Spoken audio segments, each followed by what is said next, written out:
So we are back at the Cul-de-Sac project. The last time we were here, we were pouring concrete.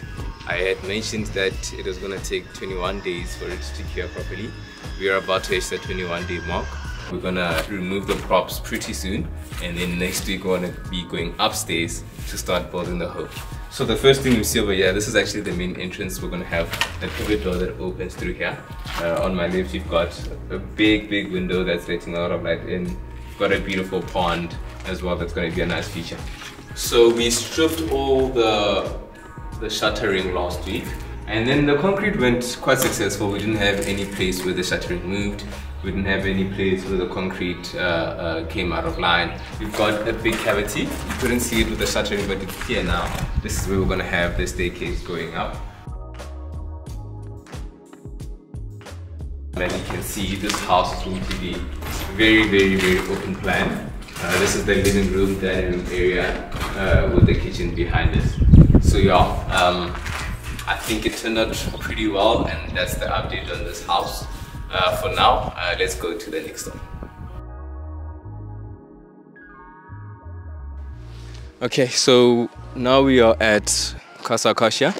A few differences since the last time you guys were here.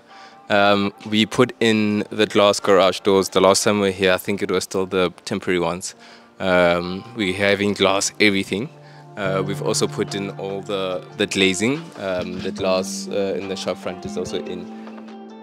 So yeah, as you can see, we've actually managed to tile everywhere. We've tiled the beautiful spiral staircase over here. Most of the floor is tiled. We are going to soon be putting in the glass balustrading as well. If you see at the end, the last time we still had the covering. We removed the covering, there's glass, so there's a lot more light. The kitchen is actually looking much better than the last time. We've got all the doors are in. He's just doing all the finishing touch-ups. We are cutting the stone for the tops. So we are also busy polishing the stone, like I mentioned earlier. The stone was cut a few days ago, and today we are polishing it for the different sections that we're going to use. We are going to give it a nice beveled edge, nice, simple, nothing too complicated. We're using a quartz stone. It's a quartzite. It's a beautiful stone. It's white, but not pure white. It's premium. It's got a bit of a dark grain in it. The reason being is that you saw the house. We've got the charcoal there, and then we think we're going to use the black handles, maybe a little bit of silver. We'll see what looks nice. But yeah, basically that house is going to use a total of 5 sheets of stone. Each sheet is 3 meter wide, 3 meter long by 1.8 meter wide, so they're quite big. So it's a lot of stone in that house. We're going to have stone on the tops in the kitchen. We're going to have stone in the bar. We're going to have stone in the bright area. We're going to have stone in the pajama lounge, and then we're going to have stone on the kick plates of all of those sections. Today we're polishing. We'll take it there tomorrow, put them, see that they fit, and then we'll cut out for the stoves, and then we'll cut out for the sinks and everything else, install them, and then yeah, everything should be nice. Okay, so now what we're going to do is that we have to dry the basement downstairs. It's taking a little bit long to dry because, you know, there's no ventilation, there's no sun coming in. So we hired a space heater. We're going to switch on the generator now, and then we're going to go switch it on, and then you'll see how it works.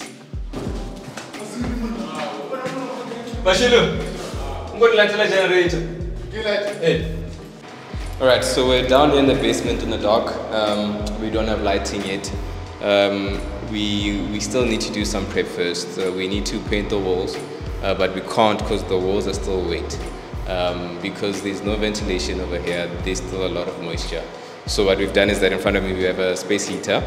It burns to an 800 degrees Celsius, so it's very hot. So let's switch it on.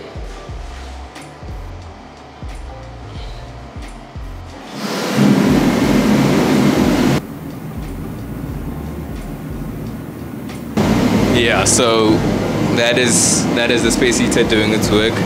We're gonna let it run all day. Yeah, and then hopefully the plastering is a bit better to work with tomorrow. So we've also had a little bit more progress in the bedrooms. We've done all the cupboards all these covers have been installed downstairs, upstairs as well. The only thing that they're missing now is handles. The carpenter did quite a good job actually. We've also started doing the mosaic in the showers. We've gone for different designs for the different bases. We've actually started with that today.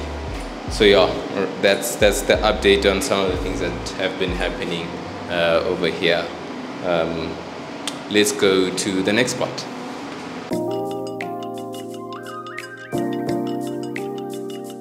So we are at our latest project. This one is in Ster-Park. We're gonna call this one, what are we calling this one again? Oh yes, the Apollo Residence. It's in Ster-Park. It's in a very, very mountainous place. So the biggest challenge on this home was the slope. I'll just take you through some of the challenges we faced during the foundation. Yeah, we've got a challenge with the dumpy level today, unfortunately, so we'll have to recheck it tomorrow.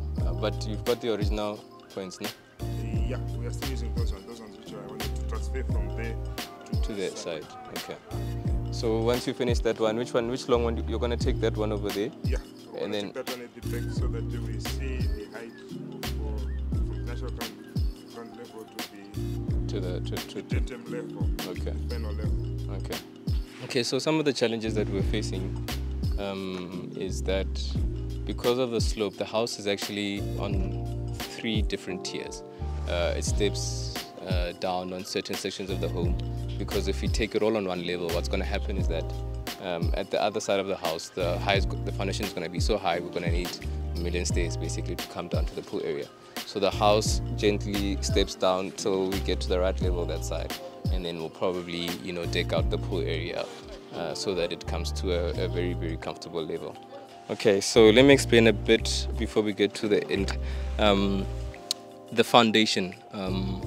Normally what we do is that we dig all of these trenches first to the sides where we're going to put the steel inside. The steel was then laid in, and then from there we determined the levels that the concrete needs to come in, and then the concrete was poured. Now the steel was at an angle, was at a slope, because the site naturally is also sloping down. But when we're building the walls, we want to get the levels 100%, which means that we have to get the concrete level as well. So what we do is that we step the concrete as you go down. As you can see over here, we've got the first step, and then when we move further forward, we've got another step over here. So that's what the concrete does. It steps throughout the whole home so that it's level, so that when we're building our bricks, we're building them level as well. Yeah, so it's the challenge that we face here. Other challenges that we faced was the stone. Because we're on a mountainous area, there's a lot of rock that we encountered.